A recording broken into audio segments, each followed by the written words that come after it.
तो हे दोस्तों, कैसे हो आप? सबका स्वागत है मेरी यूट्यूब चैनल में जिसका नाम है एलके टेकी। तो ये वीडियो आज बहुत ज़्यादा इंपॉर्टेंट होने वाला है। अगर आप यूपीएसआई की तैयारी कर रहे हो, इस वीडियो में मैं नए पैटर्न के ऊपर बात करने वाला हूँ कि क्या आपको यूपीएसआई में नया पैटर्न देखने के लिए मिल सकता है। तो वीडियो को भाई एंड तक ज़रूर देखना। अगर आप सीरियस बंदे हो यूपीएसआई के और आपको ऐसे ही टाइम पास करने के लिए अपने फॉर्म डाला है, तो वीडियो को यहीं पर छोड़ दो या फिर स्किप करके जैसे देखना देख लो। वो मेरा हेडेक नहीं है, ठीक है। क्योंकि भाई अब जैसे ऐसे क्या नाम है दिन पास आते जा रहे हैं, वैसे वैसे अब नई नई चीज़ें निकल के आ रही हैं और आपको अब ये ऐसा टाइम है कि हर चीज़ के लिए तैयार रहना पड़ेगा, ठीक है। चाहे पैटर्न कैसा भी आए, चाहे प्रीवियस ईयर आए या फिर नया पैटर्न आए जो मैं इस वीडियो में डिस्कस करने वाला हूँ, पर आपको तैयार रहना पड़ेगा। आप वहाँ पे बहाना नहीं बना सकते एग्ज़ाम के बाद कि भाई पैटर्न चेंज हो गया था या फिर ऐसा पैटर्न आ गया था या मेरा इस हिसाब से तो मैंने टाइम मैनेज ही नहीं करा था। तो इस वीडियो में मैं एक एक चीज़ को सही से डिस्कस करने वाला हूँ, तो वीडियो को एंड तक जरूर देखना। और चैनल पर नया है तो चैनल को सब्सक्राइब करके वीडियो को लाइक शेयर भी कर देना और नीचे टेलीग्राम का लिंक होगा, उसको देखो ज्वाइन कर लेना। तो देखो बात करते हैं यार, 2017 में जो पेपर हुआ था उसका पैटर्न थोड़ा चेंज था। उसका बैंकिंग लेवल का पैटर्न था और आजकल मैं देख रहा हूँ अब करा कर, और मैं आपको प्रूफ भी दूंगा। अब देखो जैसे हम 5 तारीख वाला अगर पेपर देख लेते हैं तो वो पेपर क्या नाम है आपका, उसमें जो रीजनिंग का सेक्शन है उसमें करीब मिला के रीजनिंग और मानसिक अभिरुचि, जिसमें आपको खुद से डिसीजन लेना पड़ता है एक सिचुएशन के हिसाब से। तो बेसिकली वो आपके ऊपर भी एक आईक्यू के ऊपर ही है, तो वो करीब रीजनिंग के पोर्शन में आया। तो वहाँ करीब मिला के आपके 60 क्वेश्चन बनना है और 20 क्वेश्चन मैथ के बनना है। और हम प्रीवियस ईयर के देखेंगे तो वहाँ मैथ के हैं 40 क्वेश्चन, ठीक है। तो अब अभी मैंने कुछ दिन पहले प्रियल मैम हैं जो उनका वीडियो भी देखा था, आप जानते होंगे आप में से बहुत लोग, ठीक है। और अभी एक वीडियो मैंने बहुत एक बंदे का और देखा, वो भी बहुत सही बता रहा था कि इस बार जो NECIT है, जो इस बार कंपनी है जिसका टेंडर मतलब जिसको मिला है यूपीएसआई का, वो मतलब सिलेबस में से ही पेपर बनाएगा। वो पिछली बार की तरह नहीं कि कुछ भी दे दिया इधर उधर से, मतलब है ना। मशीन इनपुट के आ रहे हैं, सेट थ्योरी क्वेश्चन आ रहे हैं, क्रमशः संचय आ रहा है, ठीक है। तो इस बार आपका पैटर्न वही रहेगा। तो देखो आपको कोई बहुत बड़ा चेंजेस करने की ज़रूरत नहीं है, ठीक है। आप जैसे कि पॉलिटी पढ़ रहे थे, आप आईपीसी पढ़ रहे थे, पढ़ते रहिए। और क्या नाम है, आप जैसे हिंदी पढ़ रहे तो आपको उसी पैटर्न से पढ़ते रहें। बस आपको थोड़ा सा चेंज ये करना है कि आप अभी तक मैथ पे ज़्यादा फोकस कर रहे थे, तो आप क्या करें, अब से थोड़ा सा रीजनिंग पे भी ध्यान देना चालू कर दें। क्योंकि बच्चे रीजनिंग को बहुत हल्के में लेते हैं।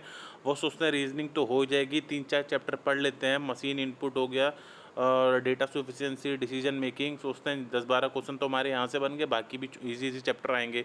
और अगर इस बार इन चैप्टर से क्वेश्चन नहीं आया है ना, 3-3 क्वेश्चन इनसे नहीं आए, तब आप लोग क्या करोगे, इनकी जगह कोई और चैप्टर का वेटेज बढ़ गया, जैसे कि आपका ऑर्डर रैंकिंग का थोड़ा सा पैटर्न घुमा के दे दिया, या फिर क्या नाम है आपका डायरेक्शन डिस्टेंस का पेपर घुमा के दे दिया, मतलब पैटर्न। तो आपको भाई सही से पैटर्न पहले जानना होगा। उसके लिए आपको क्या करना है, आपको अभी 5 तारीख को 3 सेट हुए हैं मृतिका आश्रित वाले, उन तीनों सेटों को अच्छे से लगा लो, ठीक है। वहाँ से आपको पता चल जाएगा कि यही पैटर्न रहेगा। और ये जो पेपर है मृतिका आश्रित वाला, ये मुझे लगता है ये भी NECIT नहीं बनाया है और ऐसा ही लेवल होगा, थोड़ा सा हल्के से लेवल अच्छे क्वेश्चन होंगे।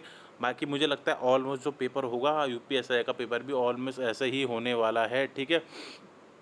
तो अगर यही पैटर्न को आप फॉलो करके चलोगे तो आपको दिक्कत नहीं होगी। क्योंकि अगर पुराना वाला पैटर्न आया तो पुराने वाले पैटर्न के हिसाब से तो अभी तक आप तैयारी कर ही रहे थे 2017 वाले के हिसाब से।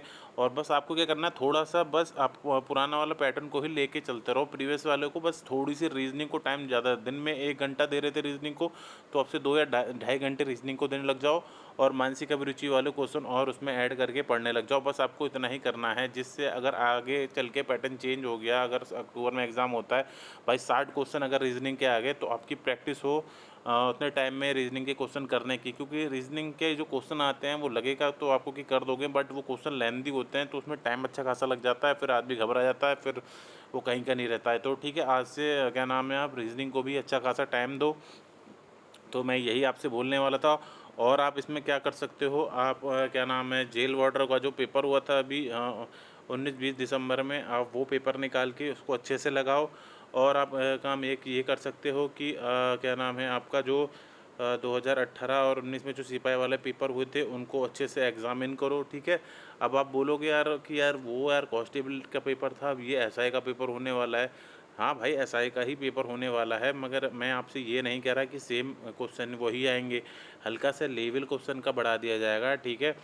मतलब टॉपिक्स की बात कर रहा हूँ मैं, टॉपिक्स वही रहेगा जो जैसे पैटर्न बनता है कि इतने नंबर ऑफ़ क्वेश्चन इस सेक्शन में, उतने नंबर ऑफ़ क्वेश्चन उस सेक्शन में, तो वो पैटर्न एक ही रहेगा। क्योंकि 2017 के बाद ही 2018 में पेपर हुआ आपका कांस्टेबल का, और 2019 में भी हुआ पेपर कांस्टेबल वाला एक, फिर जेल वार्डर वाला 2020 में पेपर हुआ, और अब मृतिक आश्रित वाला पेपर हुआ। तो इन सब में मैं देखते आया हूँ सेम पैटर्न ही फॉलो हो रहा है। रीजनिंग के 60 क्वेश्चन होते हैं, मैथ के 20 ही होते हैं, और बाकी जो हिंदी वगैरह है उन वो इक्वल ही रहती हैं। तो यहाँ पे रीजनिंग को ज़्यादा वरीयता दी जाती है, ठीक है। तो इसलिए मैं बोल रहा हूँ कि भाई रीजनिंग को थोड़ा सा अच्छे से फोकस कर लो।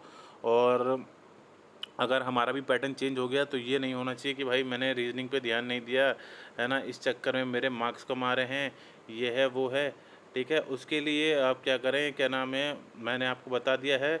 और आप एक काम और कर सकते हैं कि जो 2018 में आपका यूपीएसआई सॉरी यूपी उसका सॉरी आरपीएफ एसआई का जो पेपर हुआ था, आरपीएफ एसआई और आरपीएफ कांस्टेबल का, वो भी क्या नाम है आपका पेपर एनईसीआईटी कंपनी ने ही करवाया था, ठीक है। तो वो आप कहीं से जुगाड़ कर लें, जैसा नेट वूट पे सर्च मार के आप लोग निकलवा लें, उसको सही से एग्जामिन करें।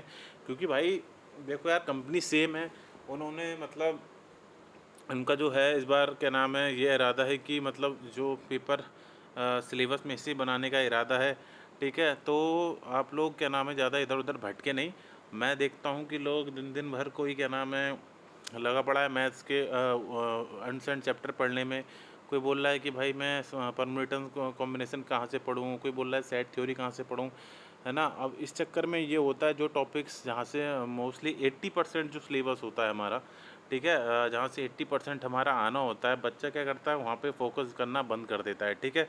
अब वहाँ पे अगर आप फ़ोकस नहीं करोगे, बाकी जो 80% की जगह 20% में फ़ोकस करने लग जाओगे, और वो जो 20% भी इतना होता है कि वो होता है, उसका लेवल होता है हार्ड, ठीक है। तो भाई हार्ड पे फ़ोकस करोगे, 20% पे फ़ोकस करोगे तो 15% आपके समझ में आएगा, और उस 15% में भी फिर भाई एग्ज़ाम में जाते जाते 10 या 5% ही रह जाता है आपके पास। तो आप कोशिश करो कि भाई 80% पे फ़ोकस करो, और 80 में से अगर आप 70-65% भी एग्ज़ाम में करके आ गए और नेगेटिव मार्किंग है नहीं, बाकी के जो 20% आपको नहीं आता उसमें भी आपने अगर तुक्के लगा दिए, और ओवरऑल आपके 70% मार्क्स अगर आ जाते हैं, तो आपको कोई भी एग्ज़ाम से की कट ऑफ निकालने से नहीं रोक सकता। फिर उसके बाद आपकी मेहनत ही बचेगी फिज़िकल में, और फिर बाद का जो लक होता है वो तो भाई सबके साथ ही होता है मेडिकल वगैरह में, उसमें भाई हम कुछ कह नहीं सकते किसके साथ कब क्या हादसा वगैरह कुछ हो जाए, वैसे ऐसा नहीं हो तो बढ़िया है। और बात करते हैं एग्ज़ाम की भाई, कि एग्ज़ाम कब तक हो सकता है, तो आप अभी 27 अक्टूबर मान के ही तैयारी करो, ये ज़्यादा बेटर रहेगा। सुनने में आ रहा है भर्ती बोर्ड बहुत ही जल्दी आपको न्यूज़ दे सकता है। तो किसी के चक्कर में पड़ो भाई, 27 अक्टूबर वो लिखा हुआ है तो आप 27 अक्टूबर मान के तैयारी करो।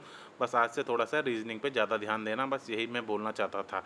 और ठीक है, वीडियो अच्छा लगा, वीडियो को ज़्यादा से ज़्यादा शेयर कर देना ग्रुपों में, अपने स्टडी ग्रुप में, चैनल को सब्सक्राइब करके वीडियो को लाइक शेयर भी कर देना। मैं मिलता हूँ आपसे अगले वीडियो, तब तक के लिए धन्यवाद।